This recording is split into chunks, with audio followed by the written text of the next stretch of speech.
Hello, हाय. मी पूजा नवीन एका ब्लॉगमध्ये तुमचं सर्वांचं स्वागत करते. तर खूप दिवस झाले व्हिडिओ आले नाहीत, 7-8 दिवस झाले. तर त्यासाठी सॉरी म्हणेल. तर बघू शकता आज लोण्याची रेसिपी आहे. तर हे मी मिक्सरला काय केलं, थोडी थोडी साय करून फिरवलं आधी आणि नंतर मग लोणी लगेच निघते. तर लोणी निघायसाठी काय करायचं, आधी मी हे बघा, आधी हे बघून घ्या नंतर सांगते. तर असं छान असं काळीशार पाणी येईपर्यंत चांगलं छान असं लोणी धुवून घ्यायचं, जेणेकरून आंबट वास येत नाही लोण्याचा तपवताना, जेव्हा आपण गरम करतो ना तूप बनवण्यासाठी तेव्हा. तर बघा मी असं 3 पाण्यानं धुतलेलं आहे.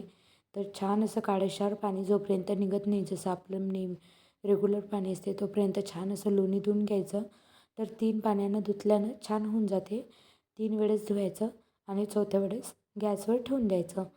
तर असं तर सांगा चला मग मी व्हिडिओ काढलेला, शूट केला, पण काय झालं आहे, व्हिडिओ स्टार्टच नाही झाला. फोन आला मधात आणि व्हिडिओ कट झाला. त्याच्यामुळे तो व्हिडिओ रेकॉर्डच नाही झाला आहे. तर काय नाही, जेव्हा आपण लोणी काढतो ना मिक्सरमधून, तर त्यासाठी आपल्याला 2-3 तास आधी फ्रीजमधून साय काढून घ्यायची.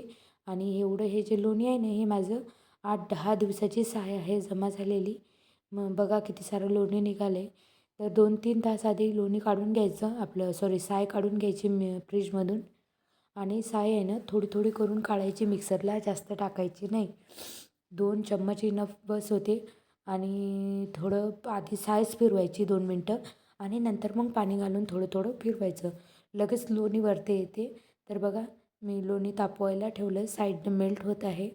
तर फास्ट गॅसवरच ठेवायचं, स्लो गॅसवर कधीच ठेवायचं नाही.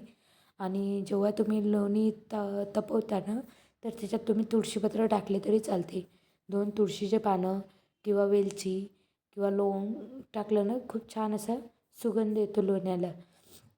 तर असो, तर छान असं तापून घ्यायचं घट्ट, आपलं मोठ्या गॅसवर, फास्ट गॅसवर. बारीक गॅसवर कधीच लोणी तापवायचं नसते. तर काही 5-6 मिनटं लागतात, म्हणूनच आज तुम्हाला छोटा व्हिडिओ आलेला आहे. तर आजपासून आपले रेग्युलर व्हिडिओ येत जातील. तर प्लीज नवीन ताईंना माझी रिक्वेस्ट आहे की नवीन असाल तर प्लीज चॅनलला सबस्क्राईब नक्की करा आणि बेल आयकनला क्लिक करा. तर चला मग बघू शकता, लोणी आपलं चम्मच देत राहायचं, जेणेकरून जी भेदरी राहते ना ती खाली चिपकत नाही आणि छान असं पूर्ण लोणी निघून जाईल ते आपलं तूप. तर बघा थोडं करत करत 4-5 मिनटात एकदम लोणी रेडी होते आपलं. आणि आता आपण काय करणार आहे, जर तुम्हाला असं एकदम पिवळं जर तूप हवं असेल तर तुम्ही थोडं म्हणजे कडक न होता, हे जे दिसते ना तुम्हाला भेदरी, हे लाल जरत न होऊ देता असं पण काढू शकता, जर तुम्हाला पिवळं जर तसं तूप हवं असेल तर. तर पण मग काय होतं, हे जास्त दिवस टिकत नाही, राहत नाही, त्याचा वास लागतो त्याला. म्हणून मग मी काय करते, छान असं कळवते तूप. तर पुढे दाखवणारच आहे. तर बघा किती छान असं, बघा आता बंद केला तरी चालेल गॅस, पण तरी मी 5 मिनटं अजून थोडं, सॉरी 1 मिनटं अजून थोडं होऊ देणार आहे. जे बेदरीचा कलर आहे ना, तो थोडासा अजून डार्क होऊ दिला ना, की अजून तुपाचा खूप छान असा सुगंध येतो आणि खायला पण खूप टेस्टी लागते तूप. तर छान असं तपून घ्यायचं. आणि बघा, आणि एक ट्रिक सांगते तुम्हाला, जर तुम्हाला कळत नसेल तूप आपलं रेडी आहे का, तर एक पाण्याचा शिंतोडा टाकायचा तुपामध्ये. तर ते कळकळ आवाज आला ना तर समजून चालायचं की आपलं तूप हे म्हणजे तूप आपलं रेडी आहे.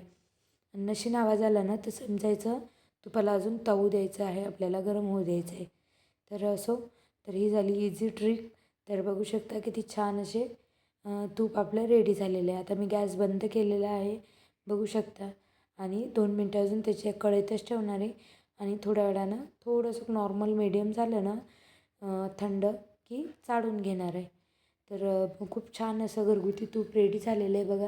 आणि कलरही खूप छान आलेला आहे आणि खायला तर एकच नंबर लागते विकतच्यापेक्षा. तर मी सहसा करून घरचंच तूप असते माझं, आणि विकतचं पण असते आणि घरचं पण असते. जर कधी कमी पडलं तर मग असं विकतचं म्हणून पण मी आणून ठेवते. तर बघा आता मी चाळून घेतलेलं आहे आणि थोडा वेळ फ्रीजमध्ये ठेवलेलं आहे. तर बघा किती रवाळ असं तूप झालेलं आहे बघा. तर किती रवाळ असं तूप झालेलं आहे आपलं रेडी. आणि नॅचरल कलर आहे याला.